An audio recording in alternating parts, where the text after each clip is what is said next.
এই দেশের যে অবস্থা, এ দেশে বসবাস করতেই ভয় লাগে। কবে জানি ছেলে থেকে মেয়ে বানায় দেয়। না, এর একটা বিহিত করতে হবে। যাই, বইয়ের দোকানে যাই।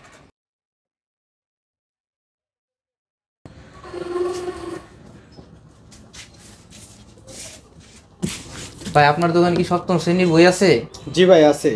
ভাই, আমাকে একটা ইতিহাস ও সামাজিক বিজ্ঞান বই দেন। জি ভাই দিচ্ছি, একটু দাঁড়ান।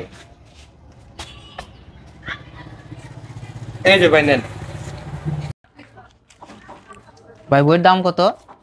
বইয়ের দাম 150 টাকা। এই নেন ভাই টাকা।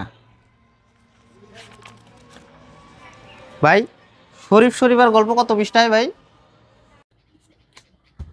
জানি না ভাই, আপনি খুঁজে দেখেন।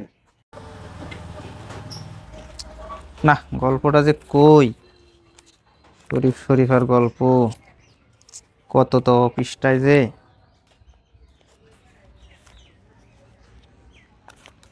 এই যে পাইছি।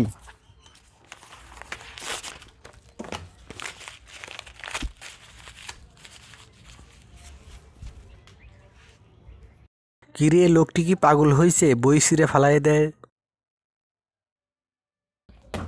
এখন এই বইটা বিক্রি করেন। আরে ভাই, এই সিরা বই কেউ এখন নিব? এই সেরা বই আপনাকে বিক্রি করতে হবে যদি এই দেশের সমাজ বাঁচাতে চান। কি কোন ভাই? ভাই, ট্রান্সজেন্ডার বলতে কোনো কিছু নাই। ভাই ট্রান্সজেন্ডার কি? ভাই, ট্রান্সজেন্ডার হইল একটা পুরুষ চাইলেই নারী হতে পারে, আর একটা নারী চাইলেই পুরুষ হতে পারে। আপনি কি চান আপনার ছেলে স্কুলে গিয়ে মেয়ে হয়ে আসুক? না আপনি কি চান আপনার মেয়ে ছেলে হয়ে আসুক? না ভাই, এটা আমি চাই না। ভাই, এই বইতে তাই লেখা আছে। কি বলেন ভাই? ভাই, যুক্তরাজ্যের পাঠ্যপুস্তকে 100 বছর আগে সেম এইরকম ট্রান্সজেন্ডার নামের গল্পটি ঢোকানো হয়েছিল। আর আজ 100 বছর পরে 100 জনের 40 জনই সমকামিতায় লিপ্ত। আপনি কি চান সমকামিতায় লিপ্ত হতে? না ভাই। আর শোনেন ভাই, এটা আমাদের ধর্মের সাথেও সাংঘর্ষিক। তাহলে তো ভাই সবাই মিলে এই বইটার প্রতিবাদ করতে হবে। ঠিক বলেছেন ভাই, তাহলে আজ থেকে এই বই বিক্রি বন্ধ করতে হবে। ভাই, আজ থেকে আমি আর এই বই বিক্রি করব না, এই বই সংশোধন না হওয়া পর্যন্ত।